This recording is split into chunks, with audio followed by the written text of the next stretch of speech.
Hi, we'll be learning about data types in this lecture and we will be writing our first Java program. So, what is data type? Data type, by name, it is clear that the type of data. The Java is a statically typed language. What does statically type means? Statically type का मतलब ये होता है कि अगर हम कोई भी वेरिएबल जावा में बना रहे हैं तो हमें उस वेरिएबल का डेटा टाइप बताना होगा पहले ही। जब हम उसका डेटा टाइप बता देंगे तब वो हम उस वेरिएबल में अपनी वैल्यू स्टोर कर पाएंगे। फॉर एग्जांपल हम एक वेरिएबल 10, तो एक वैल्यू है 10, वो 10 क्या है, एक इंटीजर वैल्यू, वो हमें स्टोर करवाना है। तो हमें किस तरह का डेटा टाइप बनाना पड़ेगा? इंटीजर वैल्यू है तो तुम्हें इंटीजर डेटा टाइप बनाना पड़ेगा।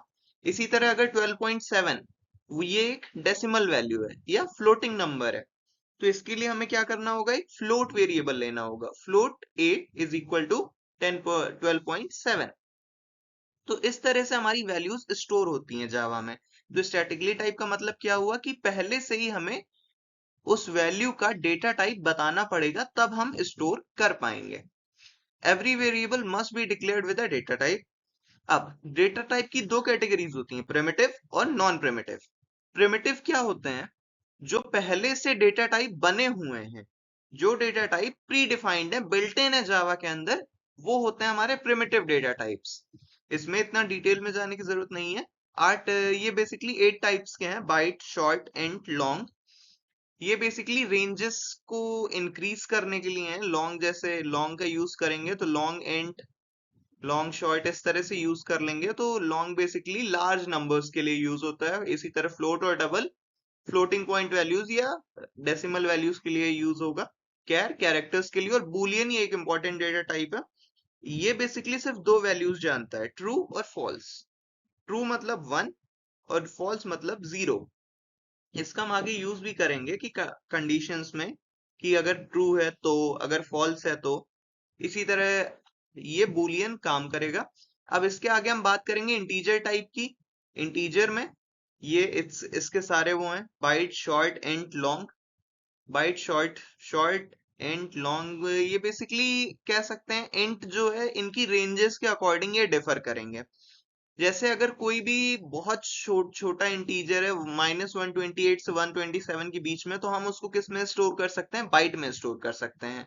अगर इस रेंज का है तो हम उसको शॉर्ट में स्टोर कर सकते हैं। बाय द वे, हम अगर उसको नॉर्मल इंट में स्टोर करना चाहेंगे, अगर इस रेंज से 2⁻31 से छोटी वैल्यू है, तो हम उसको विदाउट एनी प्रॉब्लम हम स्टोर कर सकते हैं।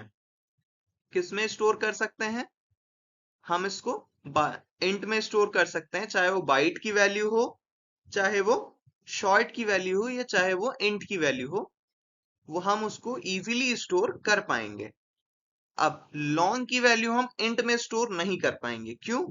क्योंकि छोटी चीज, जैसे 128 है, तो अगर तुम उसको इंट में रिप्रेजेंट करना चाहो तो छोटी चीज को बड़े बॉक्स में रखा जा सकता है, मगर बड़ी चीज को छोटे बॉक्स में नहीं रखा जा पाएगा। तो लॉन्ग बड़ी वैल्यूज के लिए है और इंट उससे छोटा है, तो इंट में हम लॉन्ग की वैल्यूज नहीं रख सकते हैं, मगर बाइट, शॉर्ट, इन सब की वैल्यूज हम इंट में रख सकते हैं। अब इसके आगे देखते हैं।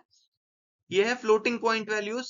हमें पता है फ्लोट, डबल, ये दोनों डेसिमल वैल्यूज स्टोर करती हैं। अदर प्रिमिटिव टाइप्स, कैर, ये बेसिकली कैरेक्टर्स के लिए यूज होता है। और बूलियन हम बात कर चुके हैं। अब इसके आगे आता है हमारा non primitive data types. Non primitive data types जैसे string, arrays, classes, interface. Classes और इंटरफेस के बारे में हम बाद में बात करेंगे।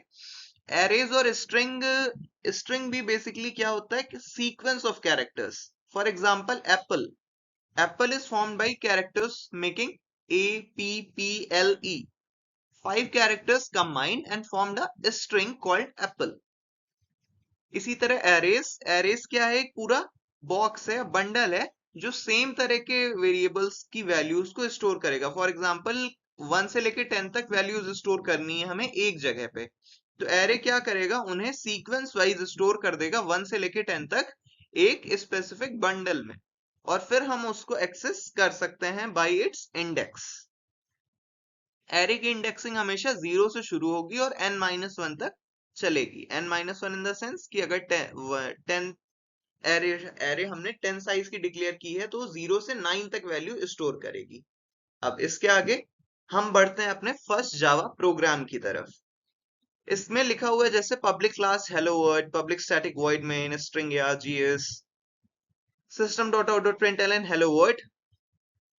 अब अभी तो हमें इसमें कुछ समझ में नहीं आ रहा होगा, क्योंकि अभी हमें पता नहीं है। मेन मेथड बेसिकली अगर हम देखें तो पब्लिक क्या है, ये बेसिकली एक्सेस स्पेसिफायर इसे बोलते हैं।